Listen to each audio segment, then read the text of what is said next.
It's 2020 and nearly everyone in the world is locked inside their home. Dream's Manhunt series is averaging 100 million views per video, and he also runs a widely successful Minecraft SMP, with creators such as TommyInnit, the late Technoblade, and Carl from Mr. Beast, plus many more. It seems like the Dream SMP and the creators inside it were indestructible, but if you kept up to date with the creators in the server, you'll know a lot of terrible things happened, and the server went very much downhill. So what exactly happened? Also, thank you so much for 12,000 subscribers. We're almost at 13,000, so I really appreciate it. Hopefully my channel doesn't end up like the Dream SMP. So yeah.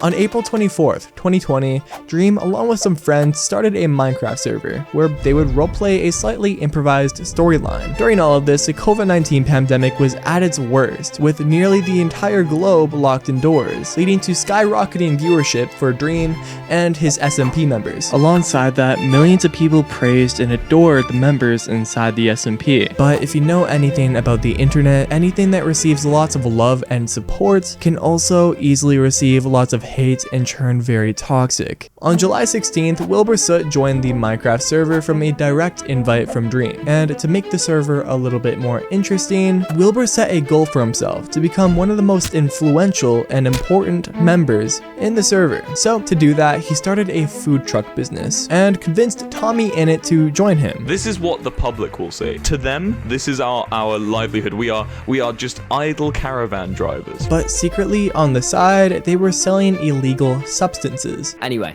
tell me about your plan. TommyInnit, have you ever seen the TV show Breaking Bad? Imagine what would happen if we could get every brewing stand off the server, and then we make an empire out of producing all the potions on this server. And eventually, streamers Dream and Sapnap got wind of their operation. So Dream then ordered Sapnap to destroy and take down the delinquents, which ended up becoming a long-raging war between Dream's kingdom and Wilbur's organization that would later become Lamamberg, raging on for years to come, or a year or so, I don't know. But this brings me to the point that the Dream SMP was kind of operating like a live TV show, which, don't get me wrong, it's a great concept, it's really cool, but it still has its flaws. There's a huge difference between an actor and a streamer, and that is that streamers are much more accessible and interactive. Whenever a streamer in the Dream SMP would do something that annoyed a group of viewers, or even another streamer's viewers, they would get an incredible amount of hate in their chat and on Twitter. But also, on top of that, what didn't help the SMP members was that many of their viewers were getting emotionally invested, and not in the storyline, but themselves, them as a streamer. This made a lot of people build very strong parasocial relationships between many of the streamers in the Dream SMP, and things like this happen quite often in the content creation sphere, and lots of content creators lean into these parasocial relationships for money or more views. But what comes with these relationships is bad mental health between the streamers and the viewers. It creates a very terrible dynamic between the two. And in the Dream SMP, this got severely out of hand. Fanfictions, hate mail, death threats, all amplified due to the large increase of parasocial relationships in the community. Some of the things that were happening were even illegal, with many people writing fanfictions between underage streamers in the Dream SMP.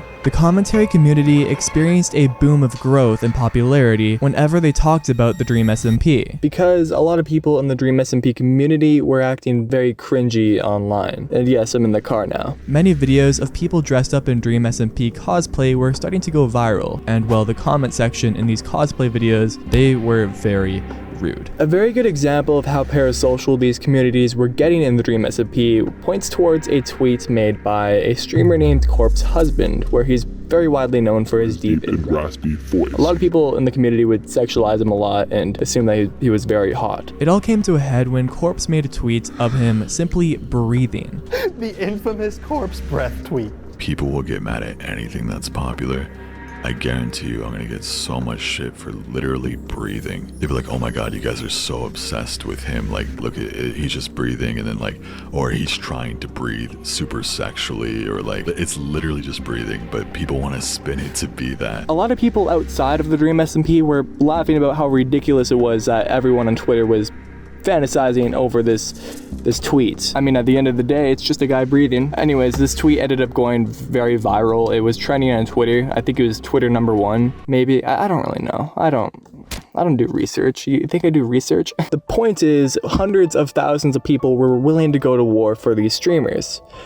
And that includes civil wars as well. So the entire Dream SMP, in a nutshell, was basically a breeding ground for toxic behavior. Now, granted, the number of people that were actually engaging in these activities were they were small in numbers, but for the sheer cringe of what they were doing, it gained a lot of attention, and it caused a large portion of the internet to make fun of these people that watched the Dream SMP, and it created a bit of a stigma for viewers of the SMP, and viewers for Dream as well, calling them Dream stans. But the reputation for the Dream SMP would only get worse as time went on. This brings me to what I would like to call patient zero.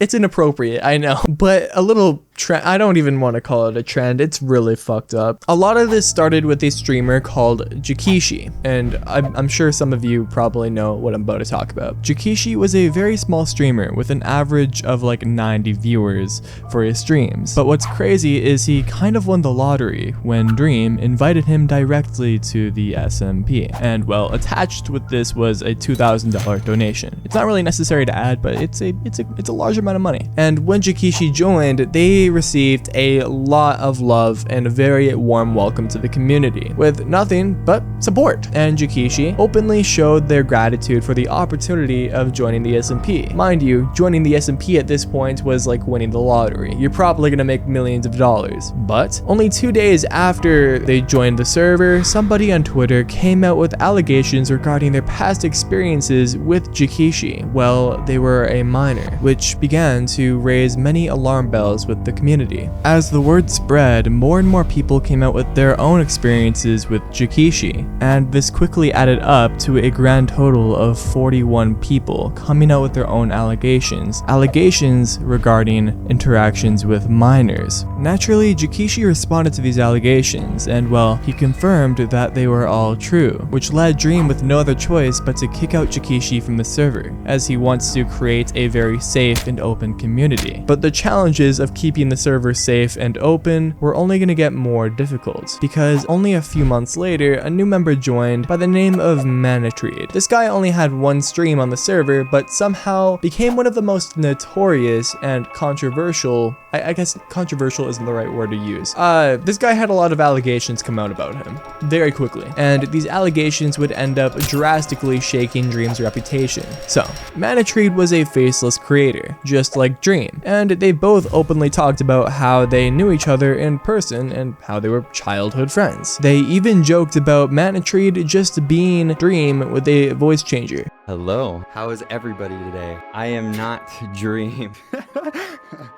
Guys, my voice changer. How does my voice changer sound? Does it sound? Wait, is my voice changer working? Which ended up becoming a drama. Yeah, that was like trending on Twitter or something. But very soon after his first stream, somebody on Twitter came out with accusations against Manatreed for being an abuser. This included evidence such as text messages, Facebook posts, and even court documents. They also exposed Manatreed's full legal name, but Manatreed, he didn't want to have a similar fate to Jakishi, so he denied the allegations and accused the accuser of just simply trying to ruin his life due to him being a new content creator. And even Dream was on his side, making a tweet saying people can be so gullible. And well, the accuser that accused Manatreed for being the abuser won the argument by a long shot due to Manatreed not really providing any good quality evidence. And while claiming they're just a stranger that wants to ruin their career isn't exactly the best argument. So when the viewers saw Dream backing up Manatreed, that made everyone explode in Dream's face. Hundreds of people began accusing Dream of being complicit with abuse, and many others were wondering if Manatreed was just Dream in disguise. Now, the Dream SMP at this point has already gone through a bunch of barbed wire, I guess you could say. At this point, it was beginning to be clear to the members in the SMP that the entire server was just filled with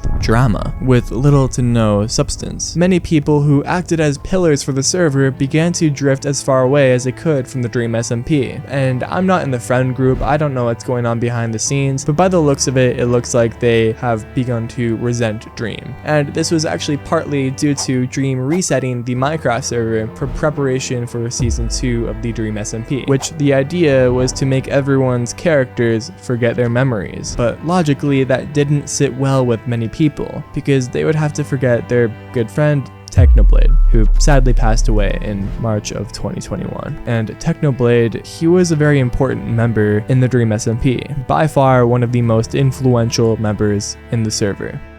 So due to all of these reasons, Dream ended up pulling the plug on the Dream SMP and canceling Season 2 of the server. And sadly, for many of the SMP members, after they left, it seems like things didn't get much better, with Quackity coming out saying that 2023 had been one of the hardest years for him. Lastly, I want to thank everyone for their patience. This year has been very turbulent for me, and I'm going to be very open. It's been one of the saddest years of my life. I'm trying to move forward and give everyone the best version of myself, and I'm very, very sorry if I've disappointed you. He hasn't uploaded for a year, but granted, he is working on a multi-language Minecraft server, which is a very ambitious and very difficult project to keep up. Then we have Wilbur Soot, who was outed as an abuser and narcissist after he made this tweet replying to Shovel's stream, where she came out with her experience with an abusive relationship, and she didn't directly call out Wilbur Soot. But with many of the things that she said during the stream, people began to connect the dots and started to accuse Wilbur on Twitter for being an abuser, which came out that he was. And then we have George Not Found, where a streamer named Katybugs put him on blast for touching her inappropriately while she was drunk. And in her expose video, or stream, she referred to George Not Found as the old man, which is creepy. It's a creepy way to refer to someone. And yeah, George Not Found is older than her, with a total age gap of 8 years. But still, George Not Found, he snapped back with a response stream saying that they were both drinking, and he assumed that since she was drinking and the legal age to drink in a state they were in is 21, that he was assuming that she was the legal age of 21. He also remarked that she seemed very comfortable throughout the entire night, and she was also instigating some cuddling or whatever they were doing. And well, his response actually was pretty well received from the public, and that ended up making a lot of people think that Katybugs was lying about the whole ordeal, which later Katybugs came out with a second stream, and she ended up listing a lot more details revolving on how she felt and what was going on in her mind. She mentioned how she was trying to avoid disappointing George because he's very popular and he has a lot of clout. Puppies are barking. He has a lot of clout. On top of that, she felt very pressured to comply with whatever he wanted. There was a big power dynamic there that George Not Found didn't really realize in the moment. This made a lot more sense to many people, but at the same time, I don't necessarily think it was George's fault. I'm recording this with my phone right now because my microphone is actually broken and I'm getting it fixed right now. But in situations like this, communication is, it's always important. So I don't really think I can blame George Not Found necessarily for missing the mark on that. But apart from that, I do want to add that I do have a lot of respect for many members in the Dream SMP. I don't want to name them by names because that's a lot of effort. Anyways, if you want more high quality content like this, become a channel member because I'm going to do food reviews. I'm not even joking. I just reviewed a Tim Hortons pizza a few days ago, so yeah, go ahead and become a channel member so you can watch that high quality video. And yeah, apart from that, go watch this video right here where I uncover Rice Gum's terrible career and how it fell apart, and it's very sad and very depressing, just like this video. Thanks, bye.